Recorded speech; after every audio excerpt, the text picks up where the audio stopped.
you everybody. It's lovely to see everybody here today. As Helen's introduced me, I work in neurodisability. I work at the Evelina Children's Hospital, where I see children with cerebral palsy and acquired brain injuries, of which about a third of those may have had their acquired brain injury as a result of a brain tumour. I also work at Guy's Hospital in the complex NF1 service, which is a rare genetic condition that predisposes people to having brain tumours, and I work within supporting that service. I want to just talk a few key concepts in this talk. This could be the subject of a conference for about a week. So I just wanted to let you know a little bit about the role of neurodisability paediatricians. I wanted to talk about our core philosophy in terms of holistic care for disabled children and their families.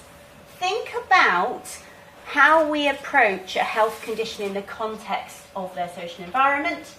Think about brain tumours and the developing brain.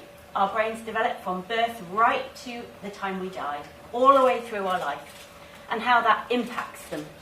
Talk a little bit about the EHCP process, the Education, Health and Care Plan process background, and a little bit of practical advice for professionals and families with respect to developing education, health and care plans. So the role of neurodisability paediatricians.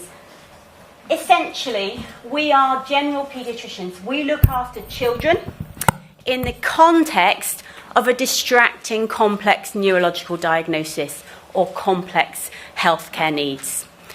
We do training in general paediatrics. We are the old school general paediatrician Helen was talking about at the start. And we have experience in acute, hospital and community settings. We may work in different settings. I work in a specialist children's hospital service, whereas lots of neurodisability paediatricians work in the community and they're your local point of contact.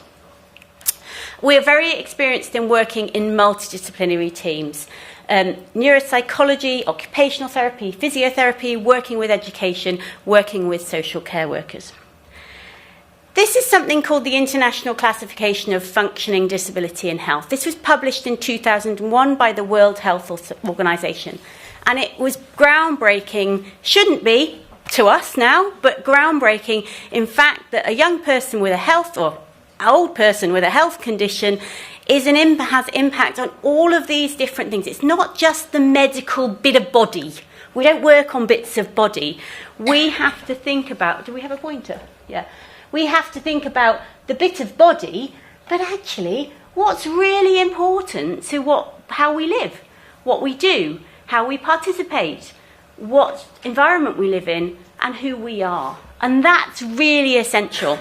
When we think of that in terms of children, we think about, this was a paper written by the CAN Child, a Canadian group in disability, about 15 to 16 years ago. It's called the F words and how we should think about disability.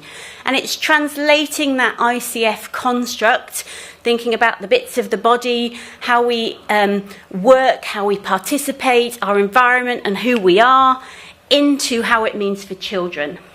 So thinking about fitness, thinking about how we function, thinking about our friends, thinking about our family, thinking about fun, and fundamentally thinking about our future. Who are we going to become as adults? How do I move it forward? Do you want to use the one on the it's all right. computer itself? I think I did it before. Anyway, there we go. I've done. So, functioning, what a child does, not how they do it. I don't care whether somebody who's got a difficulty with movement of an arm pours neatly from a jug. Dunk the mug in and get it out. Get your drink of water out. Whatever you want to do to make life work for you. Who your family are, where you come from, what your cultural background is, who the important people are to you. Fitness, not just your physical well-being, but your mental well-being. What things make it fun? What activities do you enjoy? How can you learn? How can you do your occupation? As a child, your occupation is to go to school and learn. How can we make that accessible for you? Who are your friends? Who do you interact with? How do you make connections and relationships? And what's your future? Who are you going to be in the future? this website, that's just a link to the website, which is if you just put F words in Can Child, you get a lovely tools that families and young people can use to really work with their healthcare professionals and teachers to talk about what's important to them. So, thinking about the life course. So we start off as babies, we're fully dependent on our parents and carers. We then become learning our movement skills, becoming toddling about. Then we learn our language and communication. Then we learn our organisations as we go into secondary schools, and we've got a bag and a timetable and all of those kind of things. Then we develop our identity in adolescence and into adulthood. I'm a different person now at nearly 50 than I was at nearly 30, than I was at 18, than I certainly was at 5 to 6. We all change over the lifespan. We become what we want to become when we start off as a child, and what all our parents want, become an autonomous adult. It doesn't matter what you do or what type of adult you are, who you are. You need to be able to have independence and some sort of autonomy in your life choices.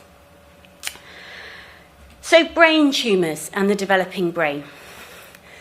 We have a trajectory from birth to death of how our life and brain is going to develop. Suddenly, at some point in that developing brain, there's a lightning strike. It might be a prolonged lightning strike. It might be the growth of a tumour. It might then be the ongoing treatment that you have. So we've got, it might be the sequelae from it, how your brain develops in the context of your visual impairment that you've heard about, or your hearing impairment that you've learned about. So it may be acute, or it might be a little bit of a sustained.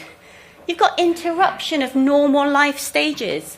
You've got illness, you've got uncomfortable treatments, you've got missing out on what your other peers are doing, school attendance, education. And you've got massive influence on how your life has potentially changed for the child, the family, relationships, your emotional well-being.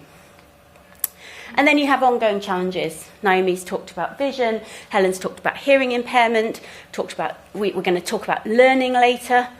Think about the emotional and social consequences of how if you miss out in childhood, or you have a major life stressor in childhood.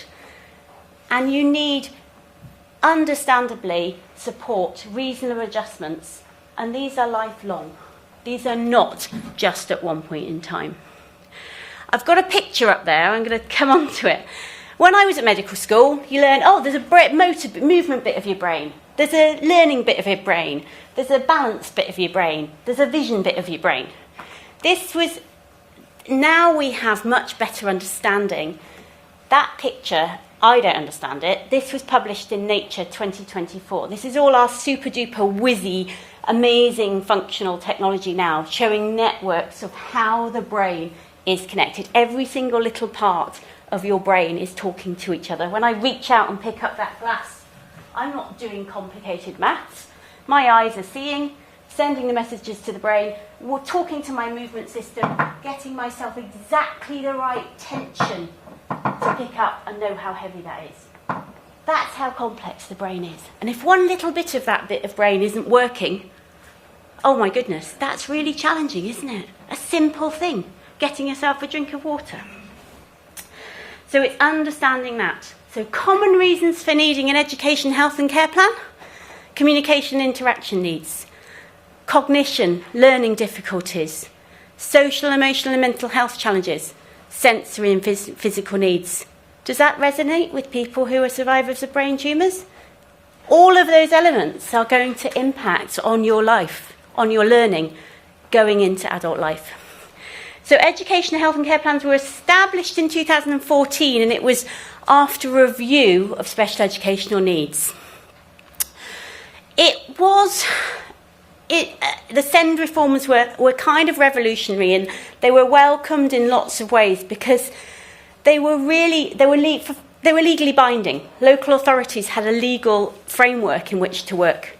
Co-production involved the voice of the child and family, and actually for the first time recognised that childhood goes beyond 16, 18, goes up to 25. One could continue to argue it needs to go on beyond. But actually, families had a right, if they disagreed with the opinions of the local authority, to tribunal. And you're going to hear more about the legal aspects later. The process, again, many people will do it, but basically it's a request for assessment, drafting, making a plan and review. Okay? That had a legal framework of timescale, 20 weeks, which sounds like that's half a year of a child's life. If you're 3 or 4, that's actually a significant proportion of your life, isn't it? 20 weeks sounds like a long time. It's not when you've got to get all this information. And invariably, I think most people who've had experience in education, health and care planning, it takes a lot longer than this. And actually, then the annual review is also a significant challenge. That's just about structure. I'll move on from that. So, supporting medical advice for educational care plans. Why? Because if we support and recognise neurological difficulties, that's the first step on helping people, isn't it? And it can impact on outcome. Knowledge is power. Knowledge is empowerment to families and professionals.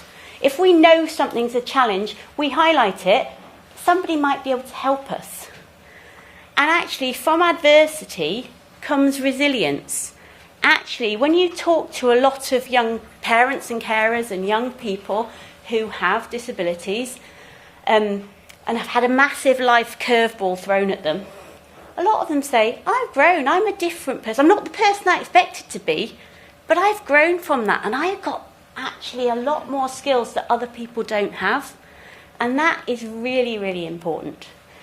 And we've talked before, there is a really good prognosis in terms of cure for children with brain tumours.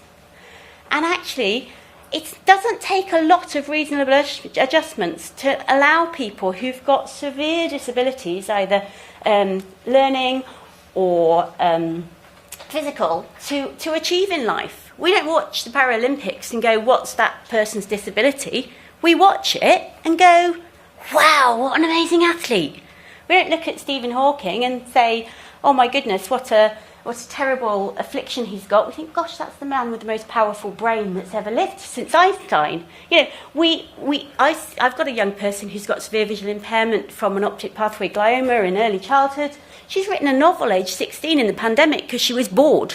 You know, this is really powerful. So actually, we can make participation happen. And this group of people that could become, you know, not participating in society, by early support and ongoing support, reasonable adjustments, we can make them into really, really fully participating adults. So, what's the concept? Why do we want to do it? We want to support the coordination of care, and we want to work within the ICF model. We need to understand this model to see the whole picture of the child and health condition, not just that little bit of brain or that little bit of whatever movement arm function.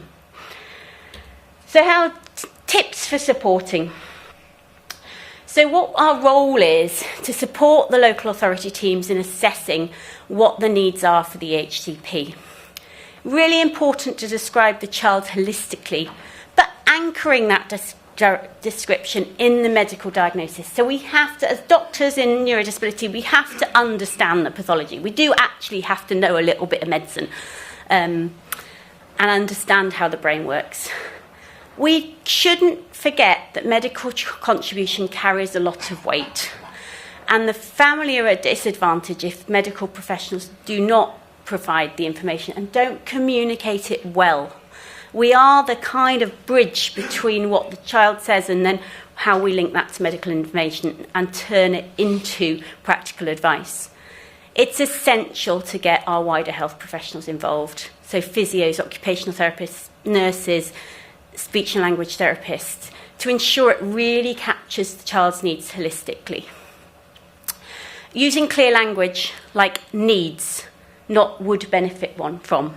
We're all taught at school to write, you know, really nice prose and sentences. Actually, just say is what is needed. And bring in the evidence base where possible and appropriate. It's difficult sometimes because every child's different, so we can't always generate a really, really clear evidence base in neurodevelopmental paediatrics, but it's really important to bring in any evidence you can.